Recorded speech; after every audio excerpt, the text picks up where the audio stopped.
And now, good mic work commentaries and Greg Morgan presents the Winged Eagle Podcast.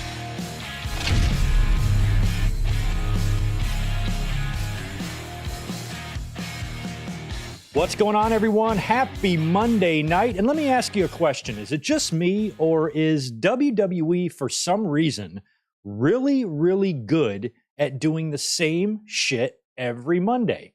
What's up with that? I mean, we've seen some sort of variation of Owens and Zayn and Cody and someone else against all of Judgment Day, two members of Judgment Day, all three of them, all four of them, whatever, every single week on TV since like WrestleMania. But yet somehow the crowds are still hot. The crowds are still nearly sold out. I believe they were standing room only tonight in Ontario, California, not too far away from where I live. I think over the weekend they ran a super house show in the desert that did like 10,000 or something. And every single Monday night on Raw, they're not giving us a whole lot of variety, but what they are giving us is excitement. The crowd just seems to be jacked. WWE is just on fire right now. And sometimes you can see why, sometimes you can't. Tonight's Monday Night Raw, I thought, was really good. Instant classic between Dominik Mysterio and Dragon Lee. That match was way better than I thought it was going to be. And I mean, I knew it was going to be good, but it was just kind of a show stealer and a really good outing for Dominik. And I think probably, what do you think? The best match he's ever had? And we didn't see a title change on the show, but I think they're kind of saving that one maybe for Wesley or for Dominik to drop the belt to somebody else in NXT. But I did originally predict that Dominik would drop the NXT North American title on Raw. He did not here. Maybe there will be another title shot down the line, or maybe he'll cough it up at No Mercy. Don't know, but that match was all kinds of fun. Loved it. A lot of good things on the show tonight. Good to see Tegan Nox in the mix. The main event, despite it being the same thing we always see, was a very good match. No title change, but we did see, a lot of great brawling, and it feels like, based on the opening segment that we saw, 4 on one side, 4 on the other. That is, if you count JD Big Head McDonough. If you count him, that looks like your War Games match. So I feel like they got another month of this shit to do before we get into November, and then you can really get cooking towards War Games. But based on the fact that WWE's kind of hinting to us that we might get a War Games match out of all of these men, that means we're looking at, a minimum of another 2 months of the same shit we've already been seeing. But if it ain't broke, don't fix it. WWE might be throwing a lot of the same main events and same overall matches on their shows at us, at least at the top of the card every week, but it's not really harming ratings that much. I mean, football's doing a number on it, but those numbers really aren't being affected too much by what's going on in the ring. And the fans are jacked, crowd is hot, and the shows are still managing to be pretty fun, and they don't have that vibe of just this 3-hour snooze fest that drags on and bores you right to fucking sleep. It's really not doing that. Raw has been a watchable show for the past, I don't know how long, maybe almost all of this year. And I think that's a good thing. So tonight's show, I still thought was very fun, even though we saw a lot of the same stuff we have seen before, given that, we got the Tegan Nox stuff, we got the Dragon Lee and Dominik match. That stuff, kind of offered a little bit of freshness to Monday Night Raw. And I thought overall the show was pretty good, despite the fact that it was going up against 2, count them, Monday Night Football games, which reminds me, how long is that going on? Is this a new thing in the NFL? Are they doing a doubleheader every Monday now? I always thought that Monday Night Football, they would do like 2 Monday night games at the beginning of the season, and then it would, kind of taper off. But here it's week 3 and they're still doing it. So I don't know if that's a permanent thing or what, but it might be, another indicator that maybe, just maybe, Monday Night Raw not only leaves the USA Network, but Monday Night Raw might leave Mondays. We will have to see what's going on there. But anyway, happy Monday to you. Good to see you guys again. We've been up here a lot this week. I had a long, rare 3-day weekend for myself, so I wanted to make sure I was up here every day. Plus, we were even here last Thursday talking about all of those WWE releases. So I've been up here 4 out of the last 5 days. It's been a lot of fun. So I thought I'd come up here one more time tonight, give you guys a quick Raw review. This will probably not be a very long podcast because we covered a lot of ground on Saturday on that Winged Eagle, talking about Smackdown, talking about Collision, talking about all the wrestling news. So we're pretty light tonight on the wrestling news, but there are a couple of big rumors circulating today, none of which I take too much stock in yet. They're just rumors, but I'm not a journalist. I'm not here to report news. I'm just here to, like it says at the top of the screen, speculate. And sometimes the speculation is juicy. And the 2 rumors that we have to talk about tonight are very juicy and could drastically affect the landscape of professional wrestling moving forward. So we're going to address Stephanie and Triple H, and we're going to address Tony Khan and New Japan here in this episode as well. We'll talk a little bit about Rick Boogs and some of the comments he's made since being released. We talked about Mason Mansour's comments on Twitch over the weekend as well. And then we will review Monday Night Raw, and we will look at what the card looks like right now for Fastlane. Now, as of a couple of days ago, I don't think they had any matches for this thing announced. We now finally have a few for Fastlane. And a lot of fans were complaining about, the lack of matches being announced, but that doesn't mean the build isn't happening. No matches announced doesn't mean they're not building stuff. It just means they haven't announced the matches yet. And we've seen a lot of issues being built, and you can kind of think in your head what matches they're probably going to put on Fastlane. And right now I can count about 4 to 5, and they're probably only going to add 1 or 2 more at the most. And that's going to be our pay-per-view. So I think Fastlane, all things considered, is looking pretty good, even though I'm not very pleased with the stipulation that was announced tonight on Raw for Seth Rollins and Shinsuke Nakamura, a last man standing match. I'm not sure if that's the best match to do there. Stipulation I'm fine with, but I don't know if a last man standing match is really going to improve the match quality between these two guys going into Fastlane. I just don't know, but hopefully they will have a clever finish planned that could really make that match something special. But the IC title will likely be on the line. Cena has his handicap match, at least as of right now, against Jimmy and Solo. Nia Jax will probably face Rhea Ripley, and a few other matches that we can probably throw in there as we go through here tonight and talk about what we saw on Raw and look ahead to this week. It's a big, busy week in wrestling. I think we have No Mercy on Saturday. Wait, we have 2 pay-per-views on Saturday? No, Wrestle Dream is Sunday. So I guess No Mercy will be Saturday. Wrestle Dream from AEW will be on Sunday.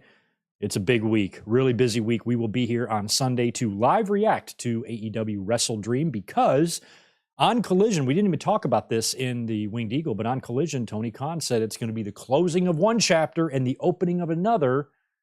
And there's a lot of Antonio Inoki tributes planned for this show, and it's got the wrestling world talking, and it made me think about a few things. So we're going to get into that as well. But before we do, let me cruise to the chat. Say hello to you guys. Do me a big favor. See that thumbs up button right under my video, right under my face? Go ahead and click it for me and give me a thumbs up. Help out this video. Please subscribe. We are almost there. We're getting there, scratching the ceiling of 40,000. We just need a few hundred more. We will get there soon. So please subscribe if you are not yet already. And make sure you like this video. If you are a channel member or a subscriber on Patreon, a lot of content hitting both platforms right now. I've got some stuff in the works. I'm editing some videos tonight. Recently put up WrestleMania 14 and Unforgiven 2006, full uncut watch-alongs, complete with footage, available for members and for patrons. That is up right now. I also have a prototype video segment available to members, as well. I uploaded that earlier. It's like less than 3 minutes long. It's just to give you guys an idea of a new channel segment that I have planned that I'm working on right now. You guys are just seeing the very bare bones of it, how it's probably going to look and what the idea is about. So if you are a channel member, check out the members only playlist. You will see that up there as well. And make sure you check out the community tab, because that's where I'm putting the links to those watch-alongs, because I cannot put those on YouTube due to copyright. So I am using a different platform for that and providing you guys with the links. So if you are a member or a patron, you got some content, some new content hitting the platforms right now, and more will be hitting in the next couple of days. So that's really all I have to tell you about there in terms of that stuff. But let's get into some some comments in the chat, knock out the super chats that are here already, and then we will jump into our news and rumors. Good to see my channel member friends in here like Zane G, Zach Pelgett, JJ Leg. We got Isaac, we got the Juliet, we got William, we got Nick Musser, we got Jay Lambo. We got some channel members up in here. That's awesome. Good to see Spaz Phoenix as well, chiming in with the always generous $10 drop. What do you call a bunch of ladies being silly in the church? Nonsense. Also, check out the return of NXT Rewind October 1st on all your video and pod platforms. That's right. Go check out Spaz's channel for all that good stuff. You know, nothing great is made in America anymore. I bought a TV the other day and it said built-in antenna. I don't even know where that is. My wife said she wants me to treat her like I did when we first started dating. So I took her out to a dinner and a movie and dropped her off at her parents. I love dad jokes, don't you guys? Anyway, good to see Toro Hill in here as well. And Big J, JR Falls, Ben Espinoza, Shell Shock, Bonkers is here. Nice. Good to see you guys. Thank you again for being here as always. We won't waste too much time tonight because I don't anticipate this being a very long episode because we have covered a lot of ground in the past few days. Plus, we were up here last night watching WWF Breakdown. I remember now why I didn't like that pay-per-view, because it sucked. It was not a good pay-per-view. One good match on that whole thing, and that was the triple threat cage match last night between Ken Shamrock, The Rock, and Mankind. Loved every bit of that. The rest of the pay-per-view, I don't know. And Vince doing the big finger. Thank you to everyone who joined us last night for that. We will be back in 2 weeks for our next watch-along. I just need to figure out what that is. It will not be this Sunday because we're going to be watching Wrestle Dream. So that's the plan for the week. Good to see you guys. Thanks for being here. Let's get moving into our topics. Now, normally, this is something I probably wouldn't address because I feel a little bit gross talking about people's personal lives and personal business and personal relationships and things like that. And I also want to preface this discussion about this rumor with that we have zero confirmation on anything. The original report or rumor came from Slice Wrestling, who I do not consider to be a credible source. I've never used them in reporting or talking about anything on this channel, and I don't look to them ever for news about anything. So I do not consider them a credible source, so take that for what it's worth. But today, they were reporting that apparently Stephanie McMahon and Triple H may be separated and could possibly be divorcing. Where did they get this information? Where did it come from? Who are their sources? Did they just pull it straight out of their ass? They might have. It's very possible. We have no idea. There's probably nothing whatsoever to substantiate this. If you're coming here for confirmation, you've come to the wrong place. I'm not the person to confirm this. All we can do is wildly speculate about the juicy drama. That's all we can do here. And it did get me thinking because we did see the merger, the full TKO merger happen, within the last couple of weeks. And as we've mentioned on the podcast a couple of times since the UFC and WWE merger and Vince McMahon and Stephanie being forced out and Vince picking his board members and just all of this corporate behind the scenes crap that's going on, it's made us speculate if there is in fact some sort of a family feud or power struggle going on behind the scenes, because everything was very sketchy. The way Stephanie left, then came back, then left again. This seems to be all just, it seemed to be Vince's political plays behind the scenes to keep himself in control or keep himself happy or whatever. And we've seen, Vince being outed, then coming back, probably trying to save face from, the embarrassment that he suffered due to the investigations and the hush money and all that shit. And he found a way with the merger to get himself back in the company. We heard about the big meeting the other day, last week, that Vince had with WWE staff and employees and said that they had plateaued and just fed them this gigantic plate of bullshit that anybody with 1.5 brain cells would know is completely asinine. And you have to wonder how that affects the family behind the scenes. We don't know anything about this. We don't know if secretly Triple H just wants the old man to fucking die, or if Triple H has Vince McMahon's back and support. Maybe Triple H is supporting Vince, Stephanie not so much. That's where the rift is. Maybe the rift is between Stephanie and Triple H, Stephanie and Vince. Triple H is trying to build a career with this new ownership in WWE. And if this federal search warrant that was served on Vince over the summer, they searched his home for something, guys. We don't know what they were looking for, and we don't know what they found. But eventually, that's going to have to be dealt with or resolved or whatever, and that might be Vince's exit out of the company. So if that were to happen, and within the next year, Vince is gone and Stephanie has no job in the company, the only one left to survive out of all of those McMahons was Triple H. That's crazy. So who knows? I like Stephanie and Triple H together. They have a big family. What do they have? 4 daughters? I don't like to think about parents splitting up and separating when you have kids involved and stuff. And granted, a lot of those girls are probably a bit older now. They're not children.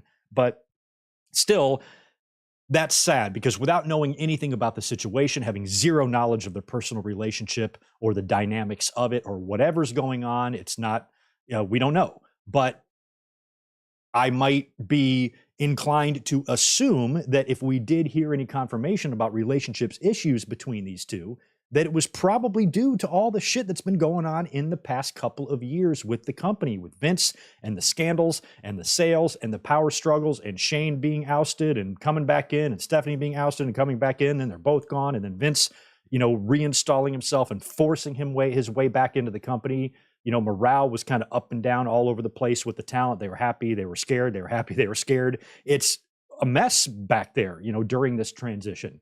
Brock Lesnar stormed out of Smackdown and they had to call him back. They've had some turmoil getting to where they are now. So you have to believe that, or wonder if some of that turmoil does spill over into these personal relationships and it creates strain or stress.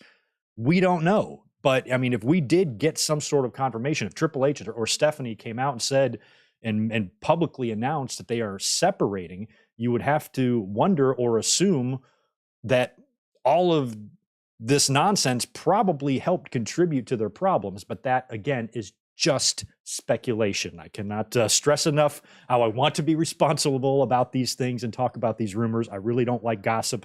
I don't watch the Kardashians or Total Divas or any other Desperate Housewives, not Desperate Housewives, Real Housewives, any of that shit. I don't care about people's lives or relationships. I don't care who Cardi the Stallion is dating. I don't give a fuck. But these relationships do affect us as fans. It's not our business, no, but it would become our business if there was some sort of major separation between Stephanie, Triple H, Vince, or whatever that did result in the landscape of wrestling changing. That's why I felt like it was appropriate to talk about this rumor, because you have to wonder what the hell is going on behind the scenes. I was kind of wondering that maybe when Vince is either forced out of the company or passes away, that maybe that's when Stephanie would make her return to join her husband, but we don't know.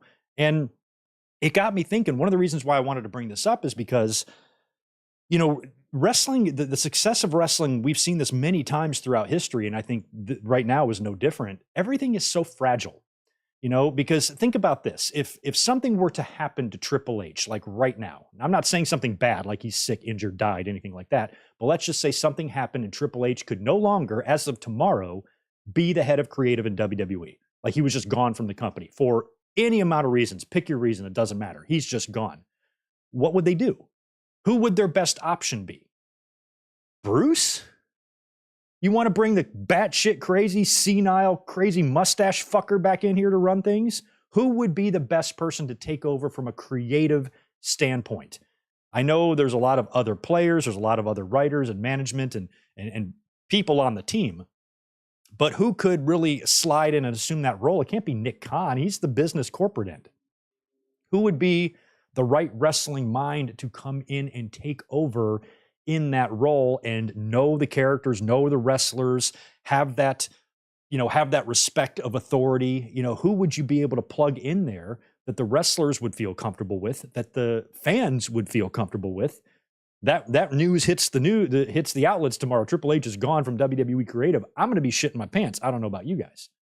And years ago, I felt like in WWE's rock and wrestling and during the Attitude Era, especially around 98, I felt like everything was hinging on Hogan and Austin. If one of them would have gotten in an automobile accident or a plane crash and died, that would have drastically affected their business. I mean, everything was riding on them.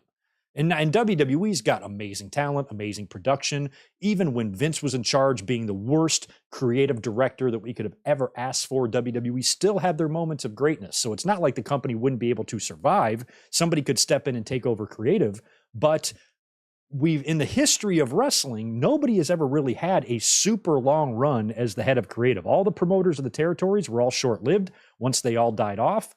ECW, Paul Heyman was in charge of, but look at WCW. Look at the revolving door of pencils, between the Flairs, the Kevin Sullivans, the Kevin Nashes, who else came in? Vince Russo, Eric Bischoff. So many people had a chance to be the head book, have the pencil, so to speak. And we've never really had anybody that has stuck around with a long history of success.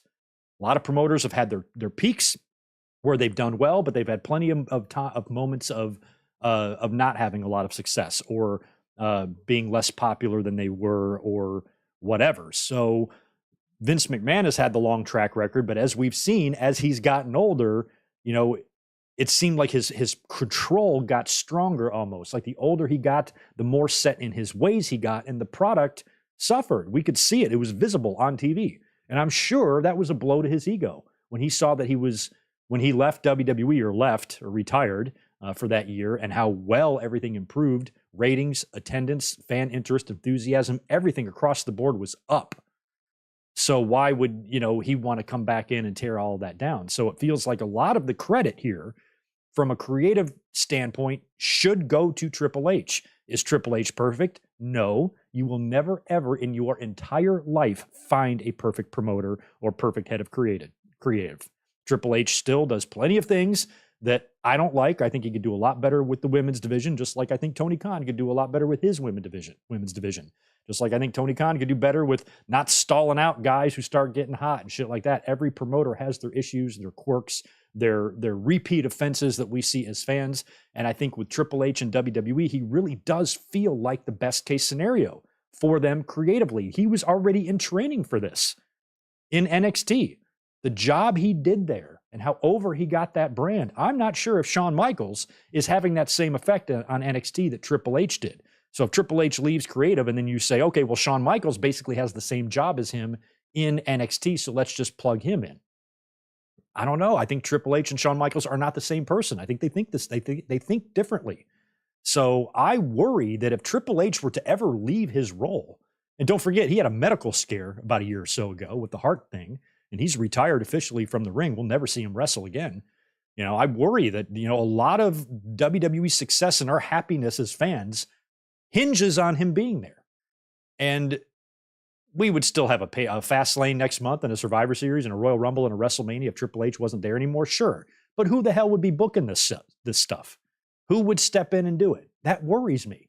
That worries me as a fan. So really, when I heard and read about the Stephanie and Triple H rumors, it really made me think along the lines of that. Unless Triple H has really dug his claws in WWE and he's not going anywhere, the McMahons are. If Triple H and Stephanie separate and they actually divorce, and then Vince gets ousted because of the federal search warrant or whatever the hell they found, some big giant golden dildos stuffed with money or something. Who knows what they find in his house? I don't even want to know.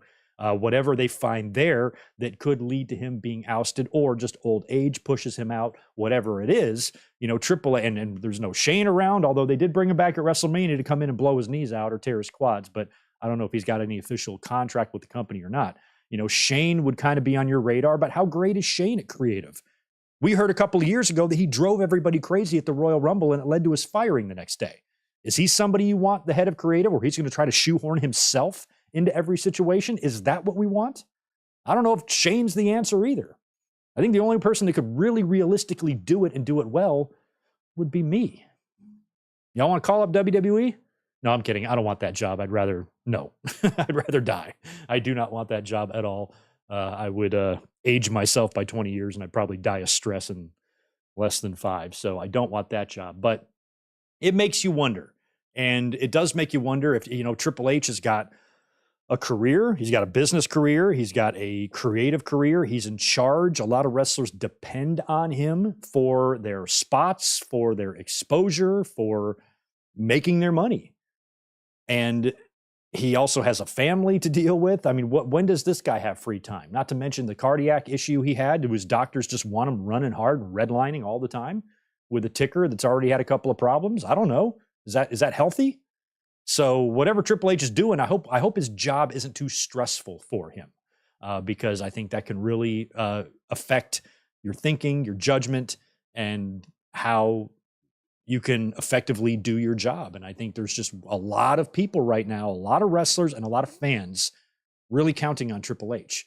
And I just don't know what WWE would do, what sort of contingency plan they would have if, for example, Triple H wasn't there anymore.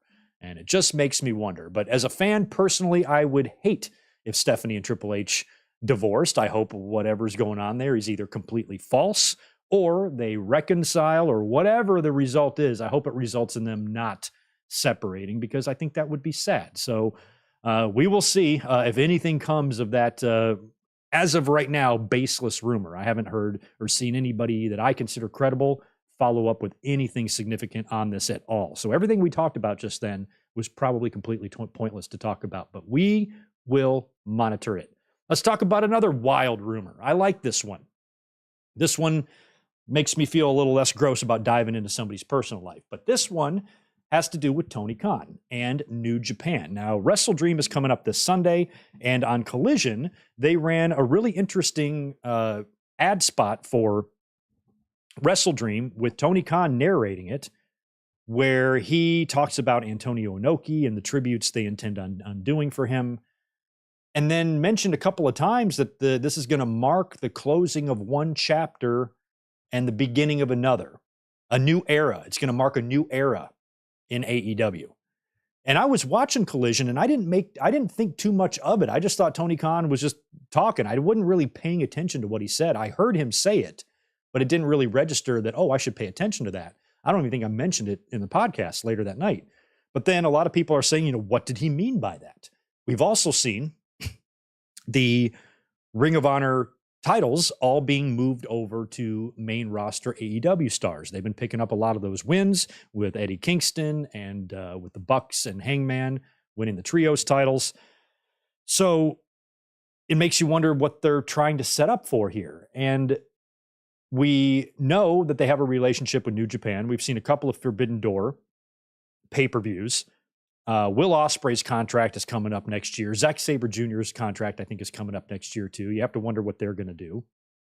And there was a couple of rumors circulating. One link took me over to a Reddit post, but I don't use Reddit, so I don't know how it works or how credible any of these posts are, so I didn't want to quote anybody here. But the rumor floating around is that Tony Khan could potentially buy New Japan. And I think that's interesting, exciting, and scary all at the same time. Where do you even start with a rumor like this? Now, first of all, I think it would be kind of interesting if what Tony Khan is trying to do is to let WWE be WWE, and he wants to own everything else. TKO owns UFC and WWE. TK owns everything else, which is weird. We already have a Tony Khan and a Nick Khan. Now we could have a TK and a TKO. But remember years back when it felt like WWE was in like full-on raging hardcore acquisition mode, where they were picking up everybody. They were literally going into an independent promotion with a stack of contracts and said, here, if you want to work for us, just sign. It really felt like that's what they were doing. They were running Evolve shows on the WWE network. Triple H was going out and handpicking all of the great indie talent and the people that already had made great track records for themselves in like Ring of Honor, like Adam Cole and Steen and Sammy and guys like that. And it felt like WWE was going to try to own professional wrestling. Like they wanted to spread their brand out so far that basically anybody that did pro wrestling at all was going to somehow fall under the WWE umbrella. It looked like that's what they were going towards and moving towards. And then things kind of stopped. AEW got kicked up, and then WWE kind of abandoned their NXT project, and things kind of went off the rails a little bit. But for a short time there, it seemed like WWE was trying to stockpile as much talent as they could, basically sign anybody out there with any sort of a following at all. And now that strategy does not appear to be the case anymore. As a matter of fact, WWE even had a hiring freeze for a good portion of this year that's now finally, kind of been lifted. And we've seen some people come into the company, and there's going to be more to come. But in terms of them trying to corner the market on wrestling and try to spread out so much. Remember like years ago, there was that big YouTube channel with that YouTube channel, React channel, where they basically tried to monetize any other video on YouTube that had the word React in it. Like they tried to copyright the word React or something like that. And they ran this big campaign that, we're going to send you all the graphics and shit, and you can do all your own React videos, and then we're just going to take all the ad revenue. Something like that. I forget the whole story, but it reminds me of whatever WWE was trying to do a couple of years ago with the big talent acquisition, going out there and spreading out, trying to swallow up, NXT UK ruined the British wrestling scene, didn't it? And at least that's what the Brits told me. I don't know. So maybe Tony Khan is trying to go in that direction. Well, I'm never going to be able to compete with WWE on their scale because they're huge. They've got billion-dollar TV deals, and they are merged with the most successful MMA promotion out there, and they are they're two giants in two giant properties being owned. I can't really compete with that directly, but what I can do is own everything else, and Tony Khan has got AEW. He purchased Ring of Honor. He could purchase New Japan. He could purchase Impact. Tony Khan can afford all of this. If there's one person that can actually afford this, it is a multi-billionaire who owns sports teams and whatnot. Tony Khan can totally afford to do this if he wanted to. Now, if he did, would it be a good thing or a bad thing? It depends. It could be a good thing in the sense that, I think AEW's existence kind of hurt the New Japan talent field as it was. They don't have the talent like they once did there. A lot of people are, there's a lot of other places now for top talent to go. It wasn't just WWE in Japan. Now you have AEW. Wrestling is in this boom period, and New Japan's roster has thinned out a bit despite some of the comings and goings like Jericho and stuff like that coming in for the Wrestle Kingdoms. But, at one point when AJ was there and Balor was there and, they've had Kenny in there and everybody's kind of left. And, now you still have Okada. You've still got, Naito, you got Evil and Sonata and the core group of guys there. But would it benefit New Japan to be purchased by Tony Khan? Would it benefit New Japan to be purchased by somebody who is well-funded and could have a big talent pool that could cross, back and forth? That could really help them if you can get people like Kenny and the Bucks and all of that working New Japan shows kind of regularly or going over there to do the Wrestle Kingdoms or whatever. So that could be good for them in terms of exposure and in terms of the company not having any future financial problems or running the risk of folding or anything like that. Where it could be bad is the fact that Tony Khan I already think he's spread extremely too thin as it is, especially when he's going on interviews and saying that he works 80 hours a week. And now he wants to buy another wrestling company. He's in full control of creative of Ring of Honor and AEW. This guy needs to build a team around him. The only way I think I would be okay with Tony Khan purchasing New Japan is if he basically left everybody in place there and had the company being run. Like, he can oversee everything if he wants. If he wants to play the Vince McMahon role by making changes remotely or giving his input or consulting or whatever. But if he tries to put himself in control of that New Japan book on top of AEW and all of his responsibilities there, I think that's insane. I think that's completely fucking insane. You have got all of this money. You've got all this money to buy these wrestling promotions. You need to formulate a team. And I'm not saying Tony Khan doesn't have a team around him. I'm sure he does.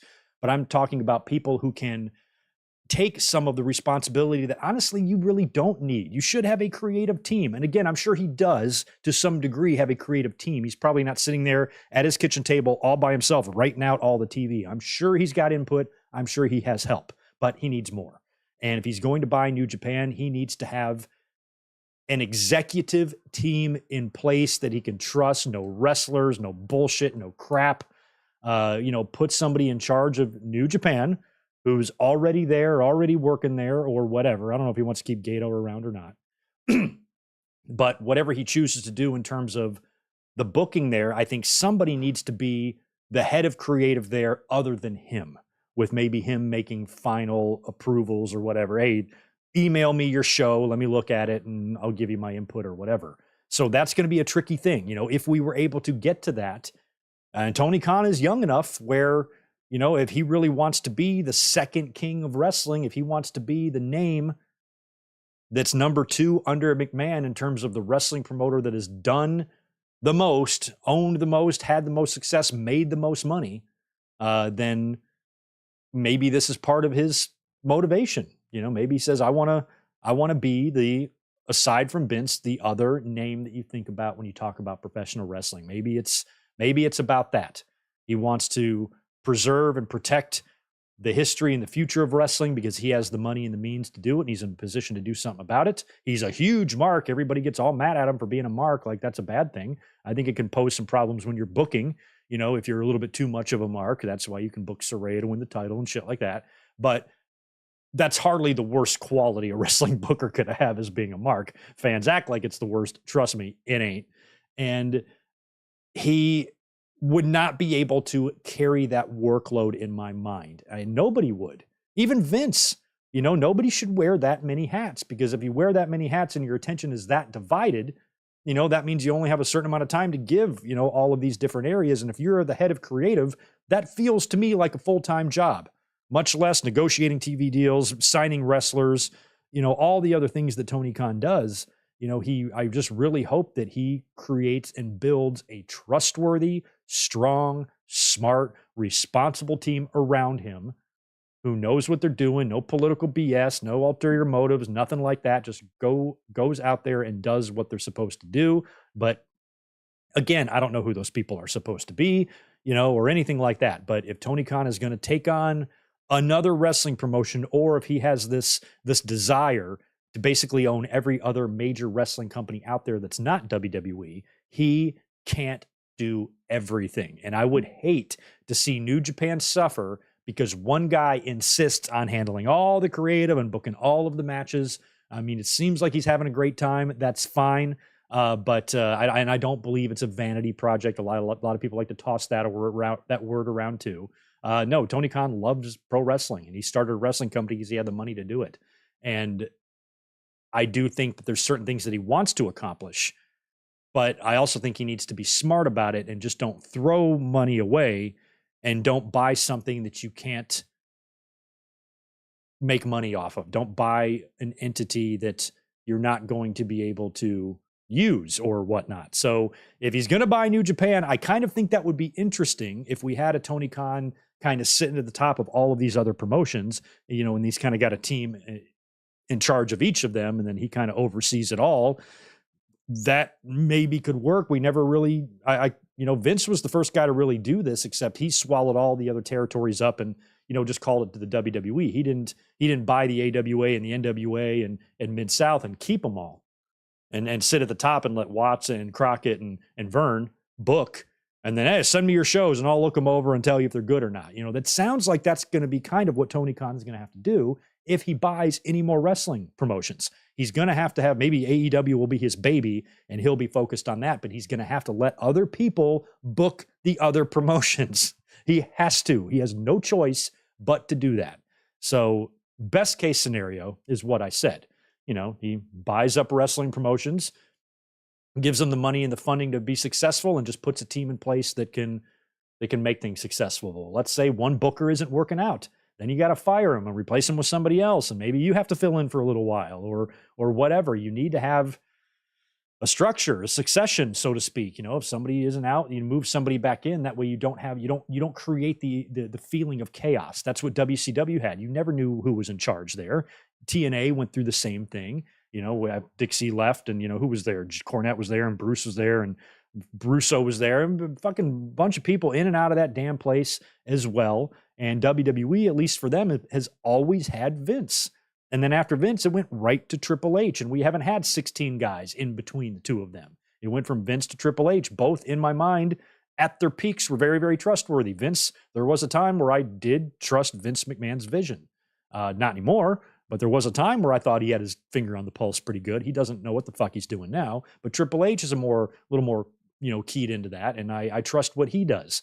But it's exciting as a wrestling fan to know that if a multi-billionaire buys a company, likely we're never going to have to worry about them folding, dissolving, going out of business, anything like that, because they're going to have the funding behind them, and they're not going to have somebody else pulling the strings and a big corporation buying them that doesn't want them, that type of thing. Tony Khan is always going to go out there and find the best deals for his companies, but that's a lot to do, to be the businessman and the booker and signing wrestlers and the recruiter and all that stuff. He's got to just have people around him that have authority. I know he's got road agents. I know he's got, people backstage like Danielson and Jericho, and he's got his EVPs and all of that, but he needs a close inner circle. He needs a Pat, he needs a Bruce, he needs a Kevin Dunn. He needs that. He needs people that he can trust to do things in the event that he's not there. And I don't really know what the answer is to any of those questions in terms of if he were to buy this promotion, how should he run it? I don't know. I just hope that it runs well. And I just don't think anybody, regardless of who you are, at the end of the day, we're all human. So Vince McMahon, Tony Khan, whoever you are, if you think you can work, 80 hours a week and stay up for 3 days straight and book a bunch of TV all with a clear mind, you're wrong. You can't. You need sleep. You need rest. You need to be focused. And the more you spread yourself thin, the more you take away from that. So hopefully Tony Khan doesn't buy anything unless he knows that it can be run properly. So I don't know. I don't know about that one, man. But again, yeah, as the Juliet says, this hinting that he's talking about moving into another chapter could also just be a TV deal for Ring of Honor, because we've seen all of the championship belts leave Ring of Honor stars and are now around the waist of main roster people in AEW. So it's probably has something to do with that. Maybe AEW and Ring of Honor are going to merge, or maybe they're all three of them are going to converge, or I don't know. But a TV deal does seem like it's on the horizon. They've been talking a lot about Max. I would love for their pay-per-views to be on there, and the streaming deal will happen. A TV deal will happen. Not only the one that they might announce this week, but them, re-upping their current deals with Warner Brothers and all that stuff. So AEW has a bright future, but, kind of a scary looking one too, depending on how much responsibility Tony Khan chooses to take on for himself. It just depends. So what do y'all think about that? Again, this is just speculation. Two big rumors today about Stephanie and Triple H and Tony Khan and New Japan. Baseless rumors, but I thought it would be fun to come up and speculate about them and throw some hypotheticals out there. Turning Rampage into Ring of Honor TV, that could work, but that's a shitty time slot too. They would have to be okay with the ratings that Rampage is currently getting, because I think if you turn that into Ring of Honor, sure, you can feature some of the current AEW stars that have those belts right now, but at the end of the day, you're still looking at an hour show on Friday night now with Ring of Honor talent, not AEW talent. And I think whatever the Rampage ratings have been doing in recent months is probably going to be the same number or a tad lower if you do Ring of Honor. And it also felt like that Friday night slot was really vulnerable to bumps and being moved and time slot changes and things like that. So that would put Ring of Honor on cable TV, which is good, but Rampage, I'm not even sure is really the best time slot or show. But at least it's a time slot that's there, that they have, that's available, that's been given to them. And if they use that as a way to get Ring of Honor more exposure to, we'll see. JJ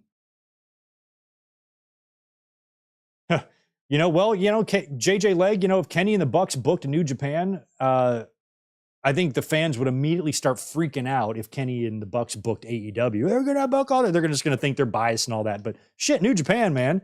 We don't know the relationships with those guys and everybody over there, all the years they've worked together and the various opponents they've worked with and relationships they've built, people they've, known over the years. They probably would do pretty good, but I'm not as dialed in as to backstage politics in New Japan as other fans might be. So I don't even know. That sounds on paper like it could be a disaster, but maybe not. And Bryan Danielson booking Ring of Honor, that would be terrific. I'm hoping that's something Bryan Danielson would want to do. Part of me wonders that when his contract is up with AEW, if he might not go back to WWE and get the big Hall of Fame ceremony and whatnot. But if he decides to be a main player in AEW for years to come, become one of Tony Khan's trusted backstage enforcers, officials, creative people, or whatever, I can't think of a better person, a better personality than Danielson, way better than Jericho. Danielson is just universally liked. Jericho, even though I think he's got a great wrestling mind, he's still fucking wild, man. He still gets fucking hammered, drunk, and wasted, and mouths off, and and all that stuff. And I just don't know how clear-headed he really is, throughout his whole entire rock and roll life. But Danielson drinks wheatgrass, eats vegan shit, and he's not crazy. So I think Danielson he'd be great. He would be like a Tony Dungy of AEW, just a cool, calm, collected guy that doesn't have to scream and yell, but will if necessary, and somebody that can be soft-spoken, but also respected. And I think Danielson would be a great asset to them, and I think Jericho would too, but Jericho just seems more of an asshole than Danielson does. But Tony needs that around him. He needs it. And it's okay that it's wrestlers, because Vince had wrestlers around him. What the fuck do you think the Stooges were? What do you think Sergeant Slaughter was? Gorilla Monsoon? What do they all used to do? Wrestle. So let's not act it's weird to have wrestlers in executive roles, because sometimes it's happened after they've retired, but it happens all the time. And hell, Triple H, when he was in DX, he was sitting in on creative meetings. Remember all the heat he got too? And then he was, the reign of terror, and everybody just assumed that it's because he's banging Stephanie. That's the only reason he's winning championships, not because he's also a pretty goddamn good wrestler too. Nope, only because of the relationship with Stephanie. That's it. That's the degree that fans take their hate. Once they decide they hate you, they bury all their real fair criticisms under a bunch of bullshit. And that's the way it goes with fans who can't monitor their emotions and shit. So I think with putting any wrestler in a position of power when they're still active can be problematic. It's never not been problematic, but somebody who's semi-active would be much better. That's why I always kind of bring up Jericho's name. I still want to know where Jericho's wife was on January 6th and all that crap. And I know he's thrown some money at the big orange idiot. Can't help that. All I can criticize with Jericho is what he does in wrestling. And I think that he's had a good career. He's been well-traveled. He's very smart. His books are brilliant, and he's got a great wrestling mind. I think he understands stuff, and he does seem to work hard to get other guys over. He worked with everybody, with the Sammys and the Orange Cassidys, and, all the names that he worked with, unestablished people that he's worked with since AEW started. That is the type of guy that you would want in an authority role. So Chris Jericho, I think, could also have a big role there behind the scenes. And, maybe Billy Gunn could too. But Tony Khan definitely needs a trusted circle of cement around him, I think, of people that are respected and trusted and well-liked, that aren't going to be crossed, that aren't going to have a political motivations or anything that's any worse than we've ever seen. You're always going to have people don't like you. You're always going to have somebody going to rub management the wrong way. Somebody's going to try to hold somebody back. Somebody's going to be jealous of someone else's success. No matter how high morale is behind the scenes in any wrestling promotion, that's always going to exist. It's always going to exist. Sometimes you just don't like somebody. Sometimes you don't like somebody that's a perfectly fine person. They just rub you the wrong way.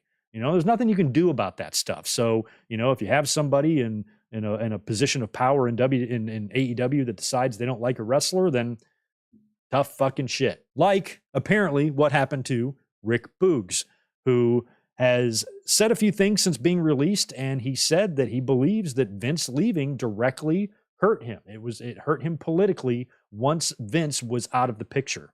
And he claims that some higher up in WWE had a grudge against him. And that's what he feels. Now, I thought Rick Boogs did a great job. He was just very, very full of energy, very full of enthusiasm. I thought he went really over the top in everything he did. I thought it was a shame. Felt terrible for him tearing his ACL or whatever it was, the knee injury he had at WrestleMania. Took a year off, came back. They didn't do anything with him. And apparently Vince really liked him, but once he was gone, Rick Boogs claims that hurt him. But we also have heard that Vince makes changes remotely. So if Boogs is such a big Vince guy, why isn't Vince just calling Triple H and say, stick him in the show? I want to see him in the show. I thought Vince McMahon could do everything, right? I thought Vince McMahon, whatever Vince said goes, right? That's what the fans tell me. Well, Vince can just make changes. Okay. Well, if Boogs was a Vince guy and Vince liked him, why didn't we see Boogs on TV? Vince is back. He forced his way back. We've heard of him calling and changing scripts. Apparently he does have the authority and he does have the power to do that. So why wasn't he calling for Boogs? So I'm sure that Boogs had some political enemies, no doubt. I'm sure that once Vince was gone, that probably lessened his chances. But when you look at Boogs compared to everybody else who was released, he's not surprising. He wasn't you. Even when he was kind of turning heads, it wasn't because of his wrestling ability. It was because he was a fucking batshit insane, crazy energy character with a huge, big build. We've seen plenty of great, fun characters before. Was this guy going to be world champion and main eventing WrestleMania? Maybe, but probably not. I thought somebody like Braun Breaker had much more superstar potential than Boogs, because Braun has the family history, and he's probably, I think most people probably consider him better in the ring and whatnot. So I never had anything against Boogs, but apparently he thinks that his release was due to political issues, and he probably is right. It's just like what I talked about a minute ago. You can't avoid these things happening. You're going to have problems, and when somebody in charge doesn't like you, that really sucks, especially if it's not your fault. But in terms of him just being released in general, my jaw didn't drop over that release. It was like, well, he got released. A lot of people did. So that's the latest with Rick Boogs. His situation was much different than Mason Massey, who went on Twitch and just kind of joked about the whole thing. Rick Boogs seems to be legitimately pissed, and he's riled up some fans now that, the crazy Fox News side of Twitter that for some reason prefers Vince over Triple H. Yes, those people exist. I think I've blocked all the accounts. They're all fucking nuts. But I think those people are the ones that are whacking off the most to this Rick Boogs news. But best of luck to Boogs, because I like Boogs. But you kind of have a shelf life, or you kind of have a ceiling, I should say, not a shelf life. You have a ceiling with a name like Boogs. You're going to have to change that if you want to be serious. But anyway, that's all we had there for the news and the rumors. Thank you for spending the last hour talking about stuff that might be completely irrelevant. Why don't we talk about Monday Night Raw now and move on to that? Let me see. I think I have one more super to answer from earlier. Spaz has got 5 more. People accuse me of telling dad jokes, but I don't have any kids, so that would be a real faux pas. Yes, it would. But right on. Gilbert, yes, the very first thing I talked about was those rumors, so just scroll a little bit back and you'll be able to hear those, or you might have to wait till we're done and you can catch it on demand. But we did talk about Stephanie and Triple H to open up the show. Let's talk now about Monday Night Raw. What did you guys think of the show? A, B, C, or D? Holy crap, our audience dropped. So do me a favor and smash those thumbs up button for me. I would appreciate it. What did you guys think of the show? Give me your letter grades. Give me your number grades. I thought the show was pretty decent, despite the fact that they keep giving us the same shit every night, every week on Raw. The crowd is still full. The crowd is still hot. They react. Remember when we were watching Raw a couple of years ago? I was doing watch-alongs in like 2018 and 2019, and those shows were unbelievably boring. They were half the damn arena was tarped off. So many matches got very little reaction from the crowd. The fans just sat there bored stiff. And some people consider the writing of Raw over the past couple of months to be lazy. And I guess I could kind of see that a little bit, but at the same time, it seems to be working. Their attendance and ratings are still pretty good. I'm sure the company's happy with them. The ratings right now can't really be fairly judged because they've got 2 Monday Night Football games every night to worry about. But prior to this, they had been pretty stable. They've just taken a dip now with football. We'll see what they do tomorrow, what the ratings say for tomorrow. But in terms of how Raw has been performing, it's been pretty good, despite the same variation of the same 6 guys every single week in the main event. They've kept it, I guess, as fresh and as exciting as possible, and as fun as possible. Wrestling is supposed to be fun and exciting, and all sorts of wacky shit happening, and I think they're achieving that about as best they can right now on Raw. So tonight, Cody Rhodes opened up the show, and he had some interesting things to say. So Cody comes out, he's all by himself, and he addressed the elephant in the room that we've all been talking about, with Jay coming over to Raw and Cody pulling the strings to get him there. We've all been speculating, because WWE's been mentioning there will be a trade, that Cody will be the one traded. But nobody's really said that directly on TV until tonight, when Cody says that someone is going to be heading to Smackdown. And so he mentioned that. He mentioned the trade. So there's that.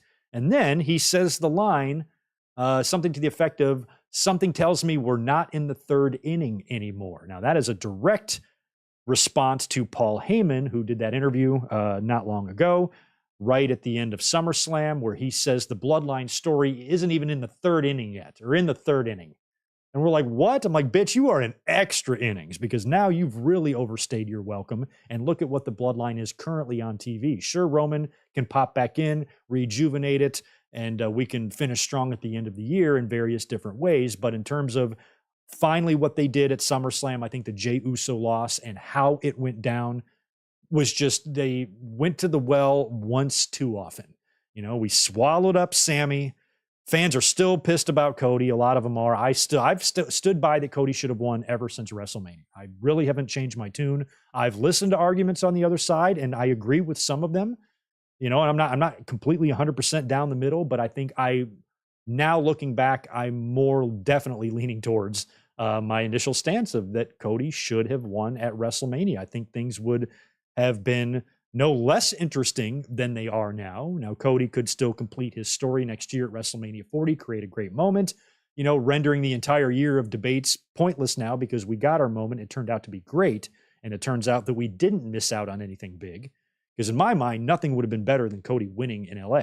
That would have been a huge response, ovation, crowd would have gone nuts. That can still happen in Philly, but man, you're running the risk. You would have had a guaranteed history-making moment right there at 39, and now you're rolling the dice that Cody's going to still be over and still be healthy by the time you get to next year. You can do this match and somehow book it in a non-predictable way, give Cody that moment at a big anniversary show like WrestleMania 40. Great, you dodged a bullet, you lucky fuckers, but you're not even there yet.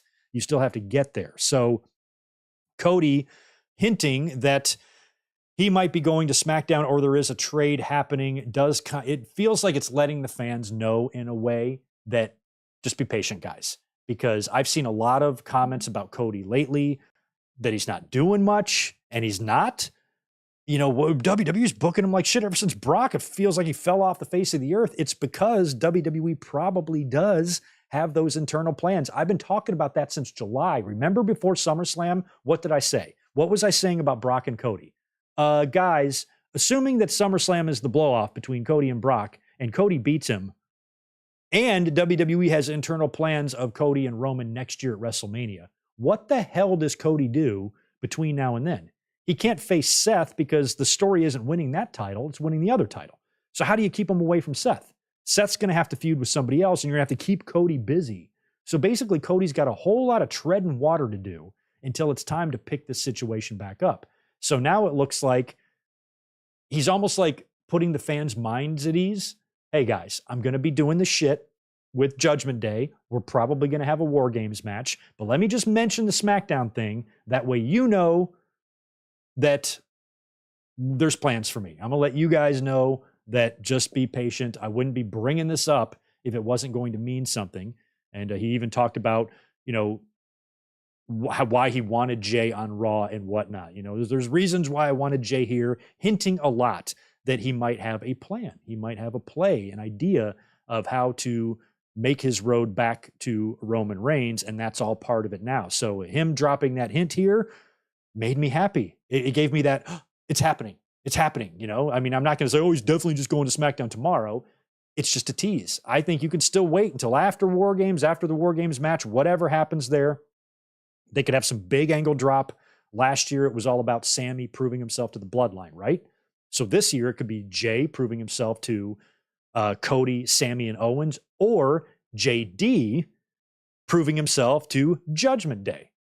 I feel like both of those guys, Jey Uso and JD McDonough, are going to be in the position that Sammy was at last year's War Games. And now you got one on each side. That's intriguing. That would make it, that would be fun, I think. And I think it would be a cool way to incorporate War Games this year, is to have those 8 men participate in it with one person on each team needing to prove himself to his cohorts, because that really did work well last year.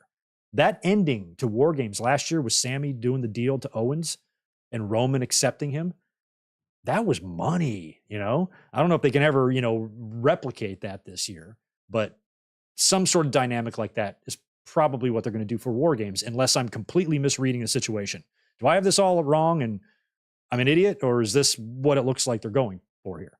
So once War Games is over, then you can, maybe something happens in War Games that causes Cody to come out on Raw.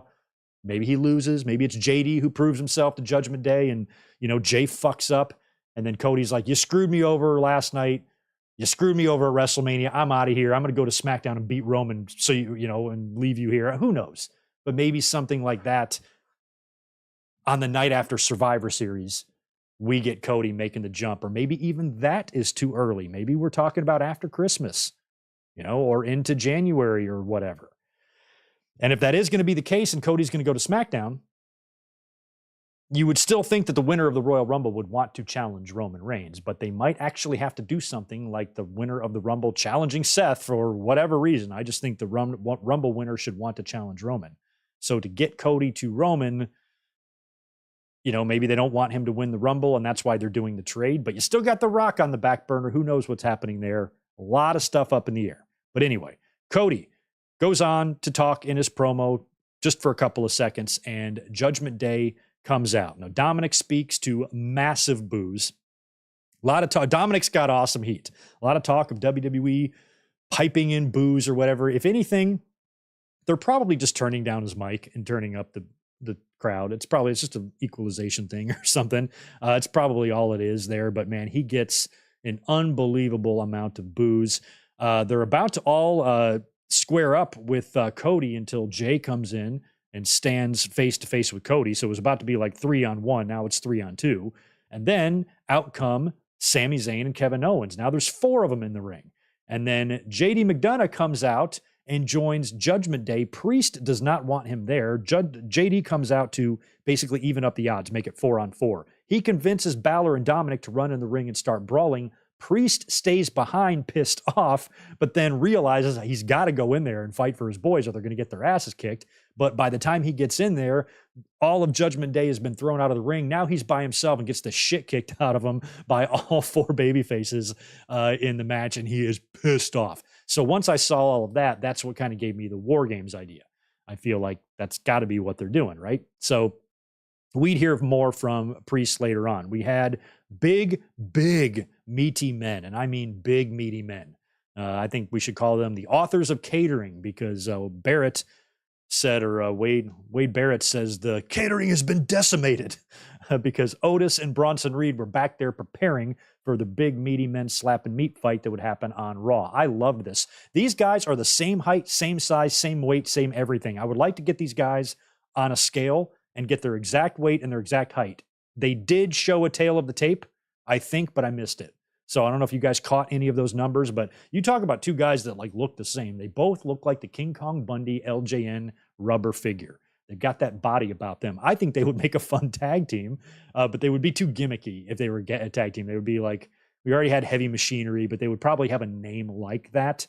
Probably wear little hard hats or something. Plus, apparently, the Authors of Pain have been re-signed to the company for quite some time and are apparently going to show back up.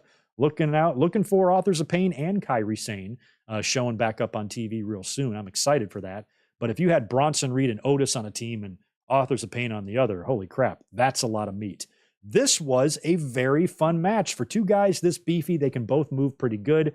Otis, we all know what he can do. Bronson is just unbelievable. He's always been one of my favorites, one of my favorite big guys of the modern era. He's kind of up there with like an Umaga, in terms of guys whose style I just like.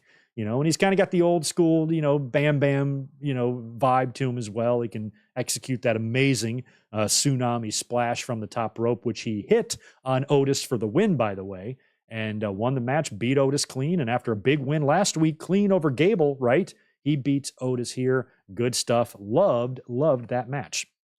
We cut backstage, and we've got Becky Lynch back there shining up her NXT championship, and Tegan Nox comes into frame. Now, last week, we weren't up here for a Raw review. I didn't even watch all of Raw, but apparently what the deal was is that Becky came out for an open challenge. It was reported earlier on in the day. I think Fightful Select might have ran through the Raw plans, and Tegan Nox was set for some big segment, and then she wasn't there. But Becky Lynch did have an open challenge, which was answered by Natalya. And I guess, help me out if I got the story right, but the word was it was supposed to be Tegan, and then it was changed to Natalya for whatever reason. Don't know if this is a Vince change or what the reasons for the change was, but it turned out to be a match between Becky and Natalya instead. Fans weren't happy about that, and it looks like WWE tried to make it right here because Tegan comes in and Becky's like, "Oh, there you are. I was looking for you last week when I, laid out that open challenge. It was someone like you that I was expecting to see." And Tegan's like, "I'm sorry," or whatever.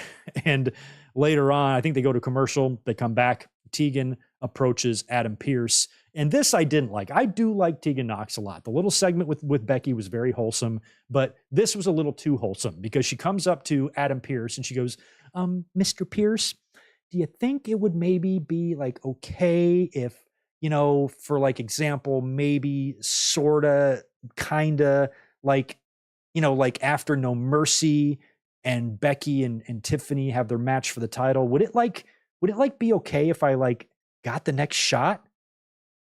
What the fuck are you doing, girl? Walk in there and say, "I'm sick of not getting opportunities. I've been perfectly healthy sitting here on the roster. You guys have not used me. I'm ready to kick some fucking ass. I want the winner of that match at No Mercy, Mr. Pierce. You are going to give it to me. At the very least, give me the opportunity to earn that shot. One or the other. What's it going to be, Baldy?" But no, she comes in going, "Mr. Pierce, can I please have a Come on, girl. Come on. Everybody loves Tegan Nox. She's a fucking sweetheart, but you got to be a little more forceful than that."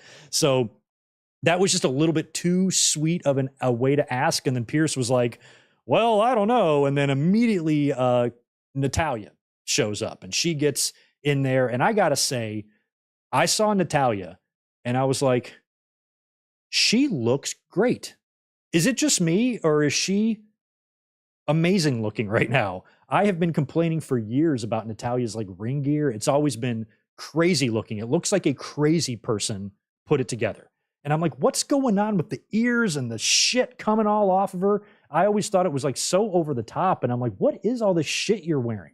I never lied. And we've seen crazy outfits in wrestling. Natalya's not alone, but hers specifically was like really annoying me. How many years would I always complain about this? Whether it be on Twitter or here, I would always be totally shitting on her gear. But her gear now looked great. She had this thing on. Her body looked extremely fit. The jacket, the pink jacket that was really reminiscent of like 1990s Heart Foundation. And you could tell what was going to happen here when the two were talking. This was going to lead to a match in the ring. And then Natalya delivers the line, like, "I'll see you out there, and I hope you get hungry and you forget your manners." Jim Neidhart line from Wrestling with Shadows. So I love that. Natalya is I'm starting to come around on Natalya. I'm a big Hart family mark. You guys have always known that, but for some reason, Natalya's always annoyed me, and I don't know why, and I'm starting to come around on her. So then later on, we go to the match. We'll talk about that right now. Tegan versus Natalya. Elizabeth comes in. She comes in and she's sitting on the couch back here, and she's watching me watch Raw, and she goes, "Natalya looks great." And I'm like, I know. I was just saying that. She's like, "She looks really fit. She looks in the best shape she's ever been. I loved her gear. It almost looked like it was kind of like Maxine Dupree influenced, on the bottom part of it. And it just wasn't as crazy looking. And it had a lot of Heart Foundation vibes. She still had a big ass furry thing on her jacket, which I thought was a little weird, but the color of the jacket, the pink color, with the black stripe, even though it was a big furry stripe, it was still a black stripe. It looked awesome. Natalya looked great. Apparently she's been really pleasing management behind the scenes, stepping up.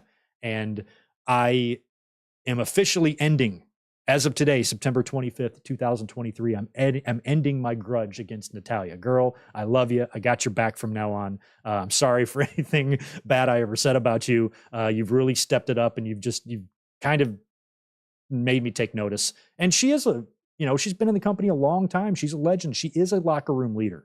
If I am someone like Tegan Nox or somebody younger just coming up from NXT and Indy Hartwell, where the hell is she, by the way? She's a future world champion. I would probably go to Natalya for some advice because she's smart, been in the company a long time, knows the WWE way, their formula, their politics, how things are done there. Not to mention she comes from one of the best wrestling families ever with a legendary Hall of Fame dad. Why wouldn't you want to go speak to her? So I'm just glad that her outfits no longer annoy me. And I think she looks pretty badass. So she did the job here happily to Tegan to help get her over. And Tegan will now apparently get the shot next week on Raw against the winner of Tiffany Stratton and Becky Lynch. So I kind of feel like Becky Lynch is going to retain the title, and they might have telegraphed that because I feel like WWE wants to make good on this Becky and Tegan match that they owe us. But since they goofed it up last week, now they're trying to make good on it, but now they're kind of letting you know that we're probably going to get Becky and Tegan next week. And that would be, it might not be, I guess it is going to be a title shot. I said it, I was about to say it would be cool if it was a non-title and Tegan got like an upset win over Becky or something next week, but who knows? Stratton might retain. What's the word on the street? Is Stratton, is she favored, or is Becky favored to continue her Becky tour as NXT champion for a little while longer? I kind of feel like Becky's going to hold it for a little while longer. Maybe drop it at Survivor Series. That would be a great idea. If Becky is going to drop the NXT title to someone, do it at Survivor Series. Might be fun. Anyway, before we got the Tegan and Natalya match, we actually got Tommaso Ciampa and Ludwig Kaiser. Now, Gunther has told Ciampa, you blow through my guys, then I'll give you a title shot. So that's what Ciampa's trying to do. During the match, Giovanni Vinci is out there and he gets knocked down. I guess, on the outside of the ring or inside the ring. And then Ludwig's kind of pissed at him. So they're teasing more dissension there. He pushes Vinci on the outside, and then Tommaso comes in and hits the ripcord knee for the win. So more dissension there between Imperium members. I don't want to see them broken up at all. Not yet, anyway. I think it's way, way, way too early to push Ludwig towards singles or Vinci towards singles yet. Imperium is still very strong.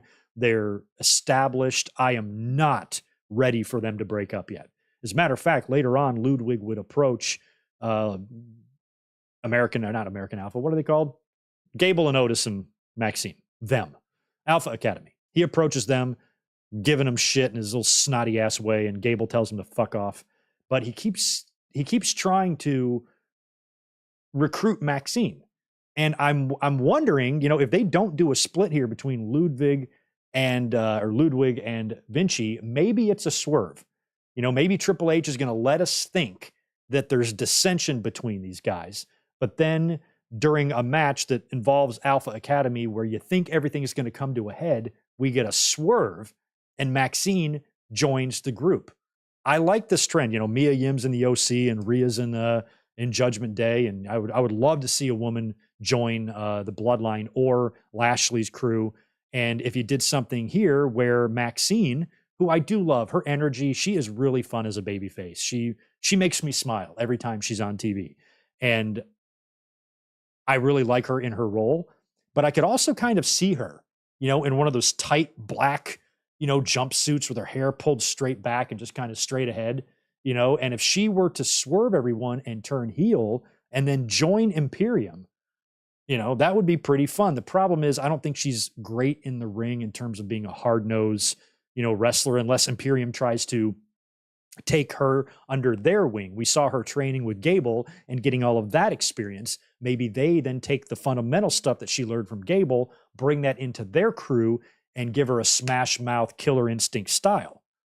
And the story is, we would see training vignettes with Maxine, except gnarlier ones, except instead of her jumping up and down and celebrating that she accomplished something good, she's getting borderline tortured, throwing up in a garbage can and that type of thing, being really put through the ringer by Imperium, but showing, incredible drive and motivation. I think that would be super fun if they did something like that too. So maybe that continuing, Ludwig keeps trying to put the moves on her, so to speak, and they're not doing that for no reason. So maybe it will in fact lead to her being wooed by Ludwig and his ridiculous haircut, and she'll join Imperium. Maybe we will see. But before that happens, we're going to get Tommaso Ciampa versus Gunther for the Intercontinental title. That one's going to be good. We cut backstage. Priest shows up in Judgment Day's locker room. He is pissed. He goes right for Big Head McDonough, tells him to get the hell out of there, and he does. He runs away, and Priest is just not having any more of this bullshit. So I like that.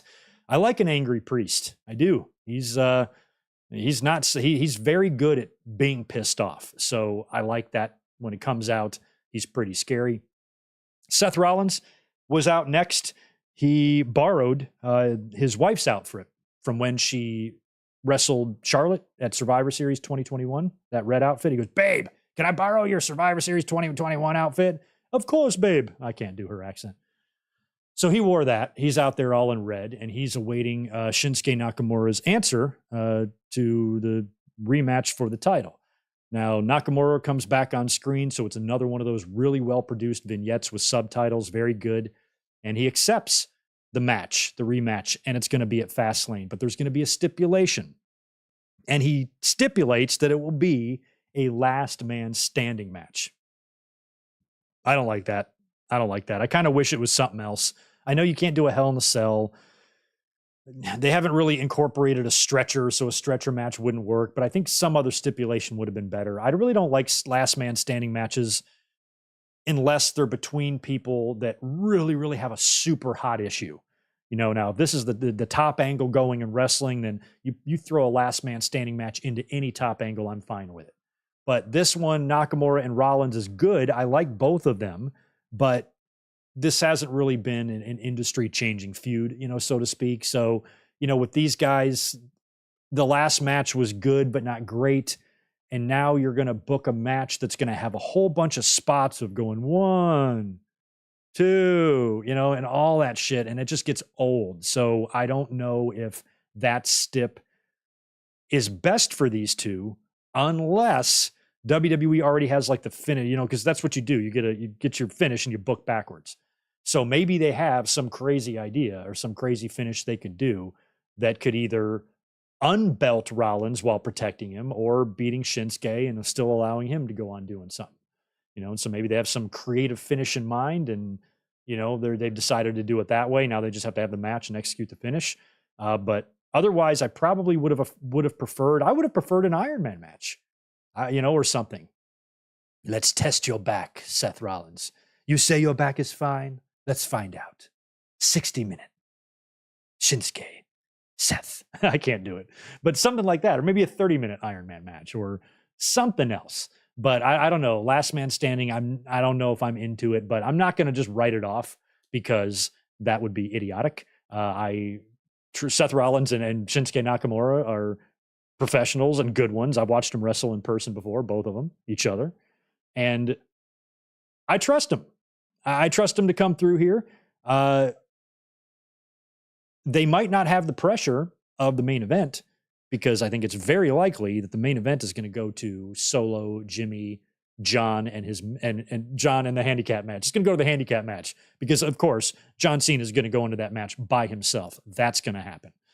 So John Cena will be joined by LA Knight unless COVID decided not to leave LA Knight's body. Then you might have to chuck a Jey Uso in there or a Cody. Cody would be fun. Or maybe even an AJ who got taken out last week. But it's going to be LA Knight. And if it is, and they make that announcement this week on SmackDown, hopefully, or by the very latest the following week, that will probably be your main event. But if LA Knight, for example, like if he's not good to go by this Friday, but he probably will be good to go for the pay-per-view, you know, that means they're only going to have that final SmackDown maybe to announce him as the partner. And is that enough, you know, was that enough TV build, so to speak, to grant that match the main event? In that case, you might have to do the last man standing match. But Rollins and Nakamura probably won't be the main event. But who knows? Maybe they will. Last man standing is what we get there, and I think Seth Rollins will likely keep the championship. Holy shit, guys. How great was Dominik and Dragon Lee? That was so much fun. Probably the best match of Dominik's career, was it not? So good. Now, Dragon Lee, first time seeing him on the main roster. He's been in NXT for a little while, and the fans really seem to be blown away by him. I've seen a few of his matches. Of course, you know, Dominik, whose father is Rey Mysterio, as we know, the wrestling family that they have. Dragon Lee's got a hell of a family of his own. He's got a couple of brothers in AEW. And Michael Cole even mentioned his dad, the Bestia del Ring. Mentioned him right on the air. I thought that was awesome. So props to Cole for that. No mention of Roosh. or either of his brothers, but it was still very cool to hear that.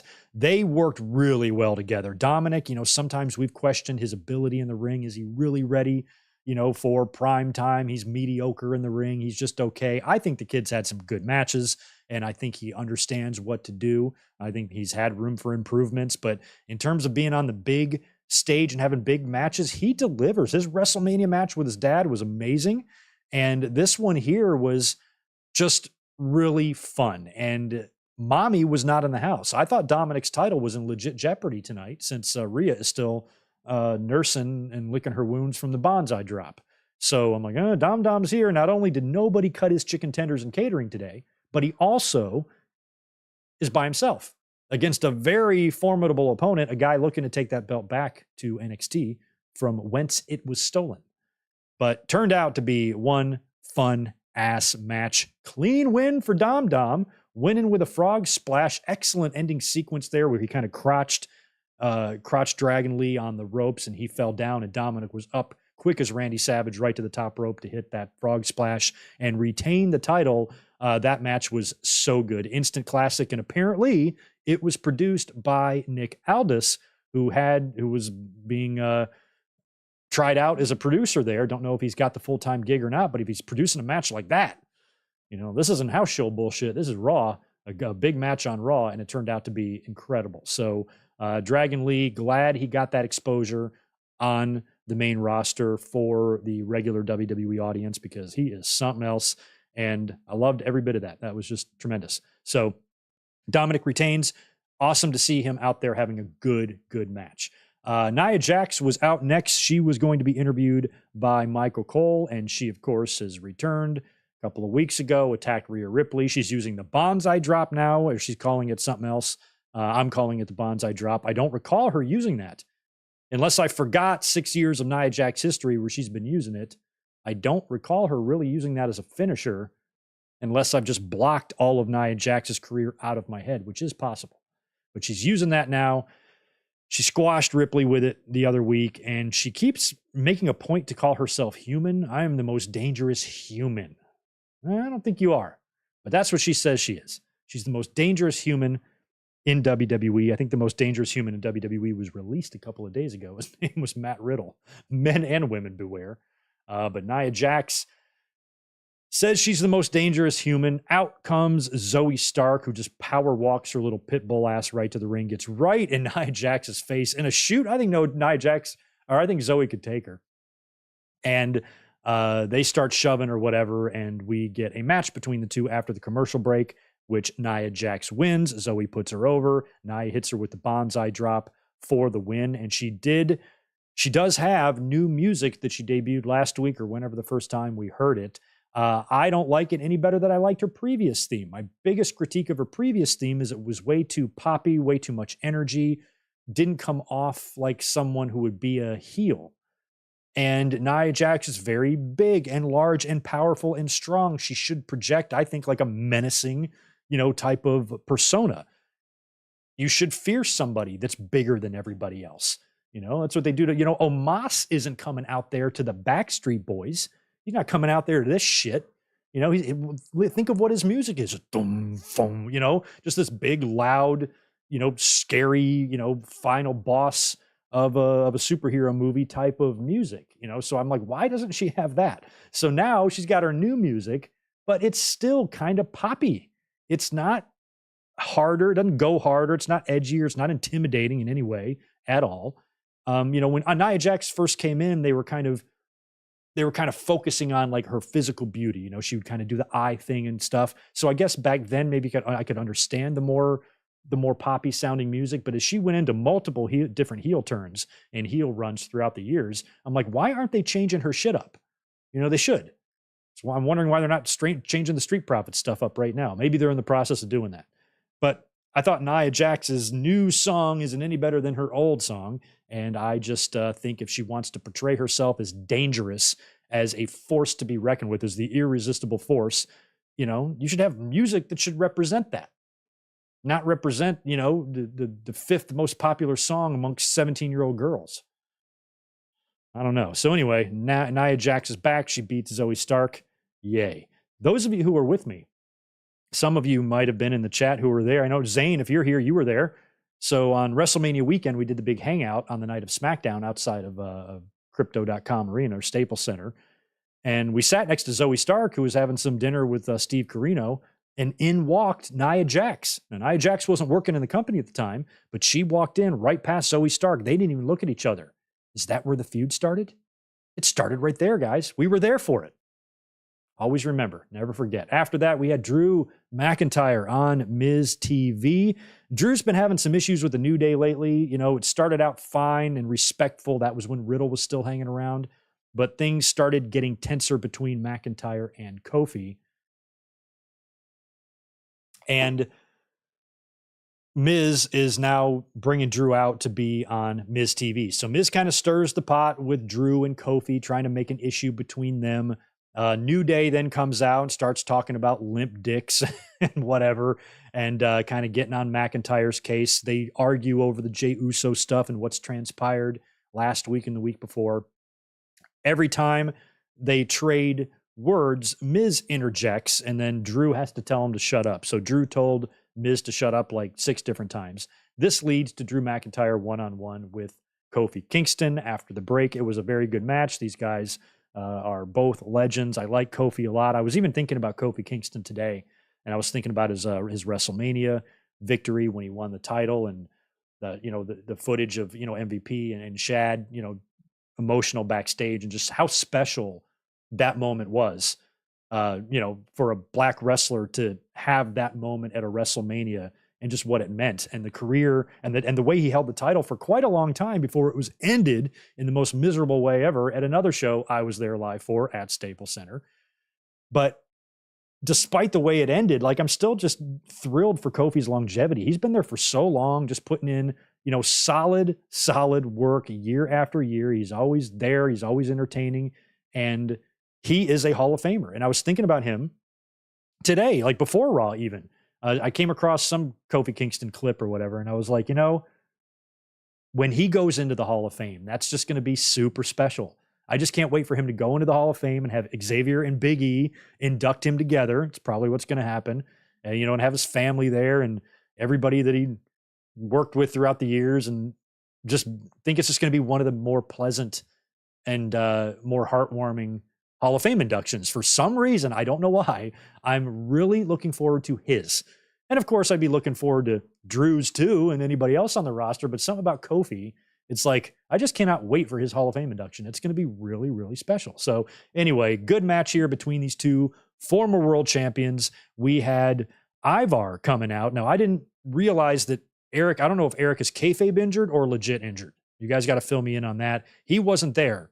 Ivar came out with Sarah, and they attacked Xavier Woods on the outside of the ring. Kofi is distracted by this.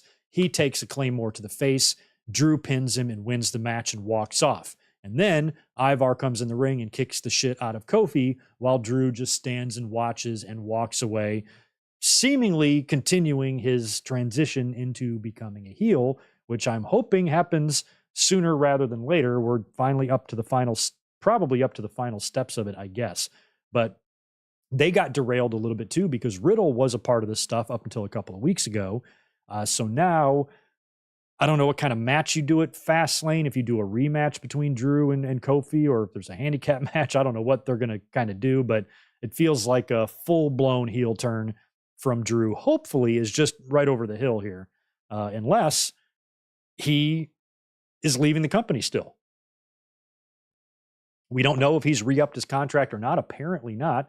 There's even been some word of Sheamus possibly not renewing either. I think he's dealing with an injury. And I think, I forgot which one it was. I'm pretty sure it was Drew. One of them did either a famouser or a zigzag. Somebody did a Dolph Ziggler move in this match. And McIntyre also posted a picture of him and Dolph on social media. Sounds like maybe Dolph's release did rub some people in the company the wrong way. I don't think anybody should really be feeling too bad for Dolph. I think he debuted 18 years ago today as the caddy for Kerwin White, using his real name that he's probably going to use again in AEW one day. But he had nearly 2 decades there, and he was just a perfect quality, reliable utility guy. And you couldn't ask for more, anything more out of him. So his time there comes to an end. I didn't think personally, without even knowing Dolph, that he's really that broken up about this. Dolph has been smart with his life, his money, he's not dependent upon WWE for his livelihood, and he can still go on to do plenty of other things. So it's not like we should be, shedding tears for this man. But maybe Drew was sad to see him go. And you think about Edge too. What if McIntyre, I put this on Twitter last night, what if McIntyre and Edge and Dolph showed up on AEW like how the Radicals did? Like they just all came in at once. I know we've had like Blackpool Combat Club and the Outcasts that have kind of been variations of WWE wrestler stables, but they never came in together and like showed up in the crowd, Scott Hall and Kevin Nash style. Those were two big moments. Outsiders did it, when Scott Hall came through the crowd, and then Radicals did it. And if it was those three guys, think about that faction, Adam, Nick, and Drew, all showing up there in the front row with tickets, kind of like how the ECW guys did at Mind Games and a couple of other instances in WWE. That would be super, super fun. But, then again, now you're adding three more, at least two more main eventers and one semi-main eventer to your already crowded roster, who would lose TV time upon their arrival to the company. So I think that would be a fun visual, fun idea. Not sure if it's a realistic one. So after that, we get is the main event, Judgment Day defending the tag team titles against Owens and Zayn. So Balor and Priest are putting the belts on the line here against the team they won it from. And I wasn't really expecting a title change here because of everything going on with JD. And since they telegraphed this one too, JD McDonough fucking up in the opening segment kind of made me think that he was going to redeem himself in the main event. And that's pretty much what happened here. It was a good match. We had Dominik showing up at ringside first. Then we had Jey Uso coming out to even the odds. Then JD McDonough. Then Cody. So they're all out there battling, fighting, chasing each other around. And the end of the match was so great because it was a great camera angle. Priest, in all the commotion, finds himself kind of in the corner by himself with his back turned. And in comes Sammy with a haluva kick. And he just nails Priest right in the face. And the ringside camera caught it. So it was like Sammy was jumping right through your living room with his foot. And he just nails Priest right in the face. And that was pretty fucking badass. So as soon as he hits Priest with the haluva kick, JD, because when he hits the haluva kick, usually his leg will continue to stay on the top turnbuckle for a minute. So he's kind of sitting there for a second. So he hits the haluva kick. Priest goes back. Little JD McDonough jumps up with the belt, blasts Sammy right in the face with it. He falls back in the ring. Priest rolls on top of Sammy and pins him for the win. And the Judgment Day retain the titles due to JD McDonough's interference. That should help maybe calm the flames a little bit and cool things down, because Priest was really, really pissed off before. And like I said, this is probably, unless I'm completely misreading it, going to take us into War Games. I still feel like there's a lot of weeks of build and a lot of just more of the same shit coming up in the next 6 or 7 weeks, but it feels like it's going to be Sammy, Owens, Jay, Cody against Judgment Day and JD McDonough in War Games. And then you find yourself in a situation much like last year where Sami Zayn kind of had to prove himself to the Bloodline. Now you have a person on each team needing to do the same thing. You've got JD desperately trying to prove himself to the Judgment Day. This will probably be make or break. If he comes through, he pulls through, and, they do well, they'll let him in. If he fucks up and they lose, he's out.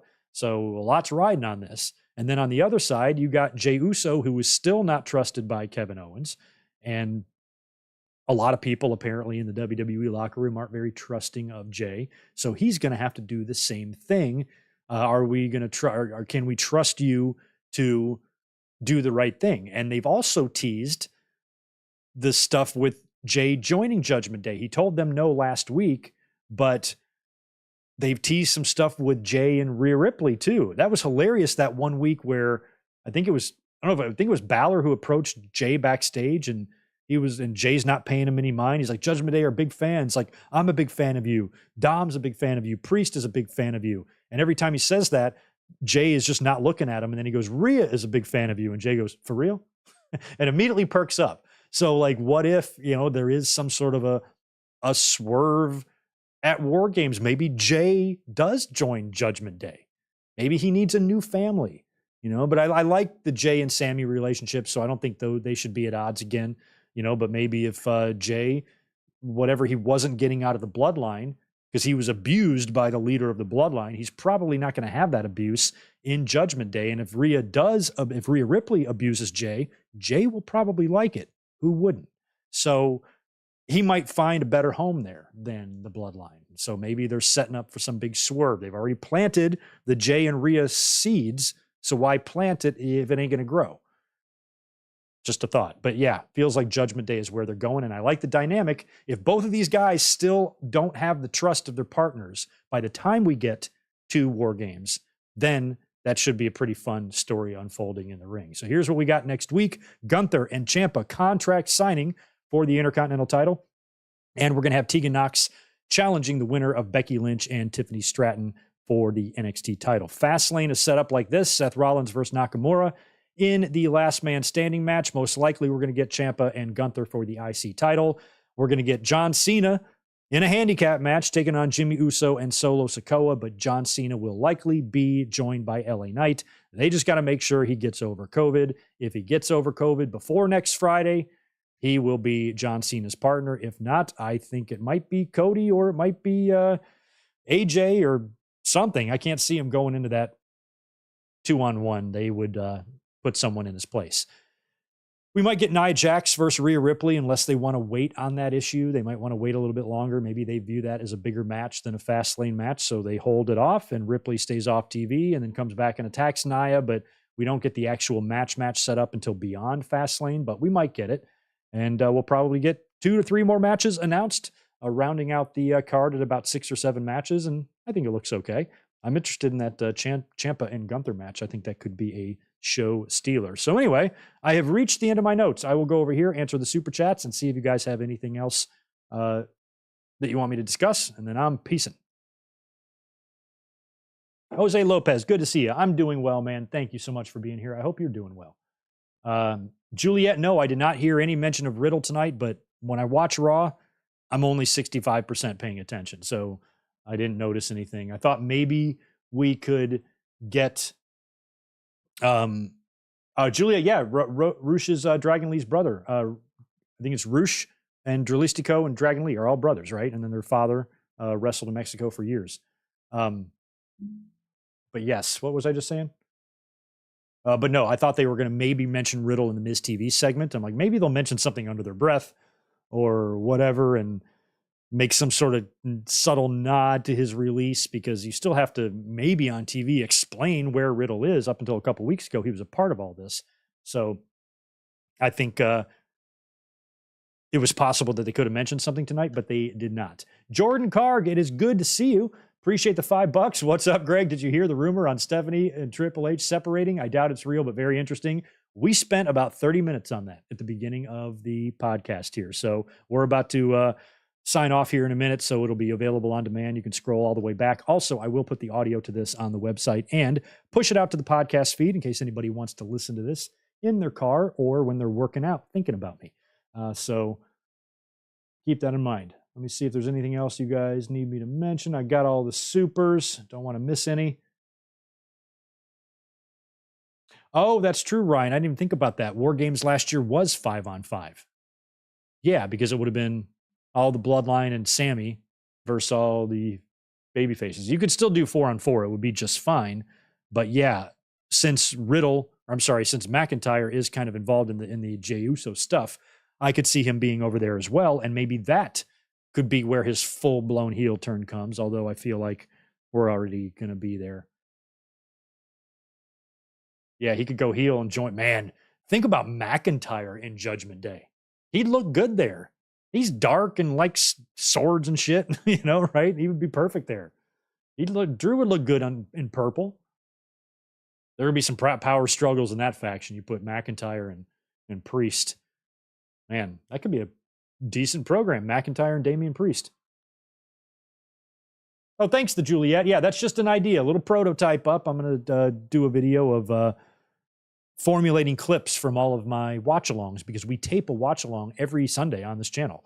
And a lot of times I share a memory about a match or a wrestler, or talk about something, or have an opinion or an anecdote or a memory or something like that that's interesting and might want to be shared on YouTube. And I'm like, I could take those and make them into videos, but they're too short to be mic drops. Plus, I want mic drops to be podcast stuff. And they're too long to be a YouTube short.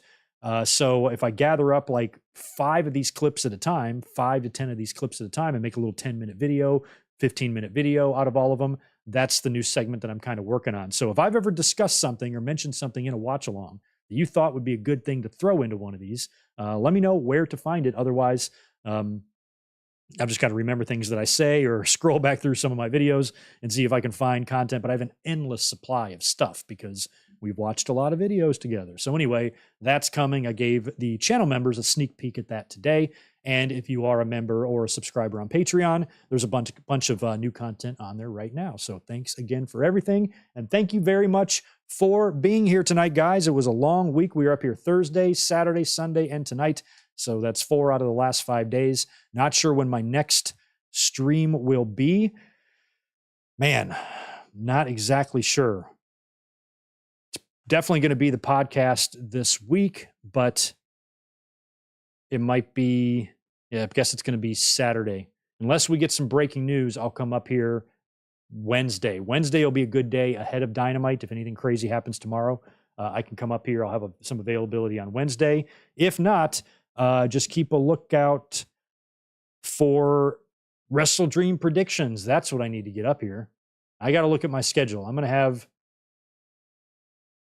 to have to do Wrestle Dream predictions on Saturday. We'll incorporate that into the podcast. And then this coming Sunday, we will be here live reacting and reviewing after the show, AEW Wrestle Dream. And I think that still is going to manage to be a good show, even though apparently they are going to be pulling in their lowest attendance for any pay-per-view they've ever done. So we'll see how that goes. So anyway, that's the plan for this week. But like I said, stay tuned, stay subscribed. Things change all the time because my life is nuts.